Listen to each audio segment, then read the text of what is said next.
কনকনে শীতে দুস্থদের পাশে দাঁড়ালো তৃণমূল। আসানসোল উত্তর বিধানসভা জুবিলি মোড়ে তৃণমূল কার্যালয়ে ৩০০ জন দুস্থদের হাতে কম্বল তুলে দেওয়া হলো। এদিন তৃণমূলের শ্রমিক সংগঠন আইএনটিটিইউসির উদ্যোগে এই অনুষ্ঠান করা হয়েছে। এই অনুষ্ঠানে আসানসোল পৌর নিগমের ডেপুটি মেয়র তথা পশ্চিম বর্ধমান আইএনটিটিইউসি জেলা সভাপতি অভিজিৎ ঘটক, আসানসোল পৌর নিগমের মেয়র পরিষদ সদস্য গুরুদাস চ্যাটার্জি, আসানসোল পৌর নিগম ৩ নম্বর বোর্ড চেয়ারম্যান উৎপল সিনহা, বিশিষ্ট সমাজসেবী সহ তৃণমূল নেতা সুব্রত মাঝি, বাঁচোদা, আসানসোল পৌর নিগমের ২১ নম্বর ওয়ার্ডের তৃণমূল কাউন্সিলর শ্রাবণী মণ্ডল, ১৫ নম্বর কাউন্সিলর শ্যাম সোরেন, রাহুল রঘু চৌবে, উত্তম খাঁ সহ অন্যান্য নেতৃত্বরা উপস্থিত ছিলেন।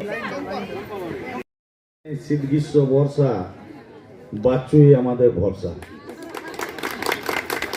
মমতা ব্যানার্জির সৈনিক, দীর্ঘদিন একই ছত্রছায়ায় আমরা রাজনীতি করেছি। খুবই ভালো ছেলে বাচ্চু এবং তার টিম সবসময় মানুষের জন্য কাজ করে থাকে। তো যে মানুষের জন্য কাজ করে আমাদেরও উচিত ঠিক নির্বাচনের সময় তার হাতে দু হাত তুলে তাকে আশীর্বাদ জানালে তারও ধরুন মলয় ঘটক বা আমাদের পার্টির কাছে তারও সম্মানটা বেঁচে থাকবে। তাই আজকের দিনে শপথ নেওয়ার দিন, কম্বলটা বড় কথা নয়, রাতের অন্ধকারে বাচ্চুর কাছে যাবে, মানুষ তার কাছে তার কথা শুনে তাকে সঠিকভাবে সঠিক জায়গায় পৌঁছে দিতে আমি বাচ্চুকে অনেকবার দেখেছি।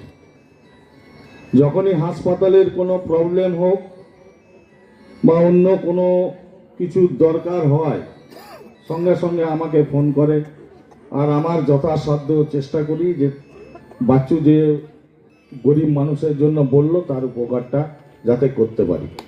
দুর্গা পুজো হোক, ছট পুজো হোক, কালী পুজো হোক, সব সময় তৃণমূল কংগ্রেসের সৈনিকরা চায় মানুষের পাশে থাকতে।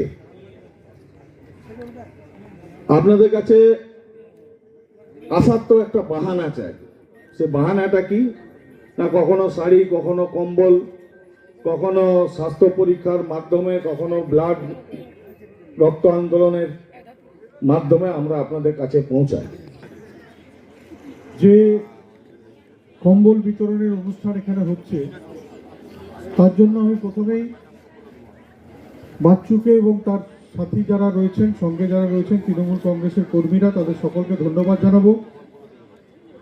এই কারণেই যে প্রত্যেক বছর এরকম অনুষ্ঠান এখানে হয় এবং প্রত্যেক বছর আমরা এখানে উপস্থিত থাকি।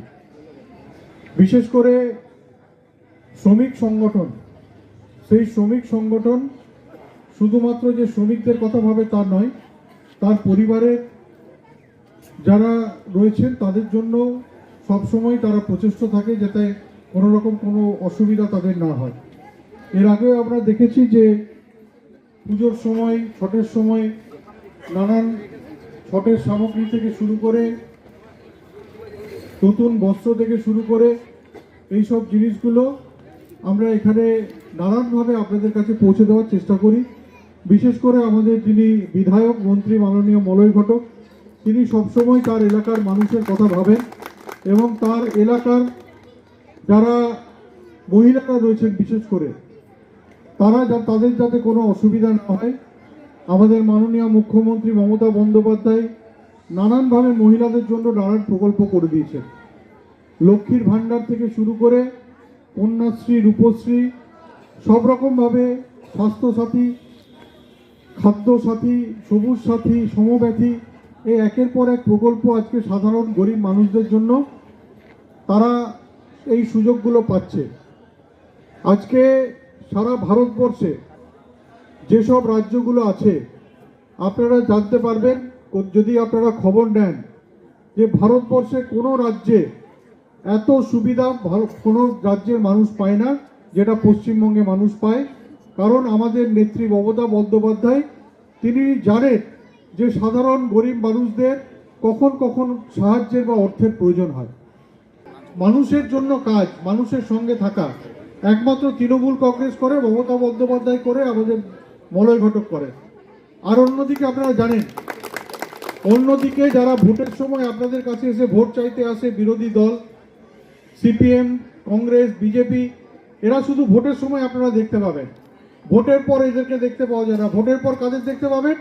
হয় আপনি সবরীদিকে পাবেন, উৎপলদাকে পাবেন, বাচ্চুকে পাবেন, স্যামকে পাবেন, রকেটদাকে পাবেন, এদেরকে পাবেন, কিন্তু কোনো বিজেপির নেতা বা সিপিএম এর নেতাকে কিন্তু সারা বছর আপনি খুঁজে পাবেন না।